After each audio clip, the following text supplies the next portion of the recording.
Right now, somewhere, a child touches a hot stove and never does it again. One mistake. One correction. Remembered forever. But the most powerful artificial minds we've ever built can't do that. Every large language model you've ever talked to is, in a very real sense, frozen in time. So here's the question that keeps researchers up at night: why can a 3-pound brain learn continuously, while a trillion-parameter model cannot? Today's large language models, GPT, Gemini, Claude, every transformer you know, are trained once, on a massive static snapshot of the world. After that, their knowledge is locked. Pre-trained. Frozen. Try to teach one something new by force updating its weights, and something strange happens. It doesn't just learn, it forgets. Old knowledge gets silently overwritten. Scientists call this catastrophic forgetting.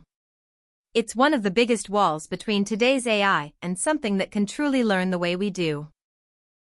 So how does the brain avoid this trap entirely? Neuroscientists believe the answer lies in a theory called complementary learning systems. Instead of one giant network trying to do everything at once, your brain splits the job between two very different systems, working in constant conversation. One built for speed. One built for stability. Together, they might be the blueprint for the next generation of AI.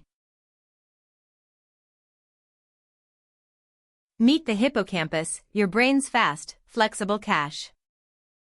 The instant you meet someone new, or make a mistake, the hippocampus captures it almost instantly, through rapid synaptic plasticity. It's built for sudden change. Think of it as a scratchpad for the present moment, but one with a very limited shelf life. In machine learning terms, it behaves a lot like a live, editable context window, except biological and remarkably efficient. Then there's the neocortex, the brain's deep, slow-changing knowledge base. This is where your core understanding of the world actually lives. It's the biological equivalent of an LLM's frozen weights, except it isn't frozen at all. Every night, while you sleep, your brain performs something remarkable: neural replay. It quietly replays the day's new memories, and weaves them into the neocortex. New knowledge, integrated. Old knowledge, undisturbed. No catastrophic forgetting. Just synchronization, while you dream. But learning isn't just about storing memories, it's about knowing when you're wrong. When reality doesn't match your expectation, your brain releases a burst of dopamine or acetylcholine, a chemical error signal. That signal doesn't retrain your entire brain. It adjusts only the specific pathways responsible for the mistake, hyper-targeted, almost surgical.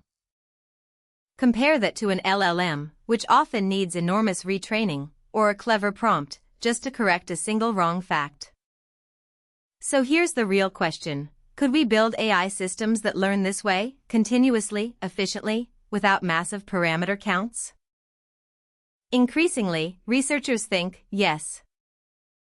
Instead of the brute force approach of just scaling parameters up and up, a new frontier is emerging, one inspired directly by biology. Let's look at 4 of the most promising ideas.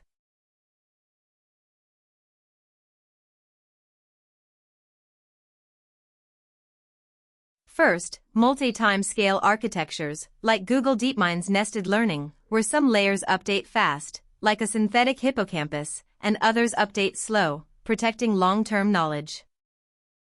Second, sparse mixture of experts routing.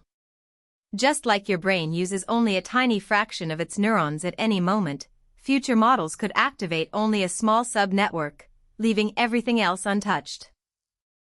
Third, orthogonal subspace fine-tuning, freezing the model's critical core, while opening up unused space to absorb new information without overriding anything. And fourth, neuromorphic hardware, chips that don't simulate neurons, but behave like them, physically shifting resistance in real time, at a fraction of the energy cost. None of this is science fiction. It's active, ongoing research, happening right now, in labs around the world. We don't yet know which approach will win. Maybe none of them alone. Maybe all of them, combined. But one thing is becoming clear. The future of intelligence might not be about building bigger, static models, but smaller, continuously learning ones. So the real question isn't whether machines can learn like us. It's, how soon?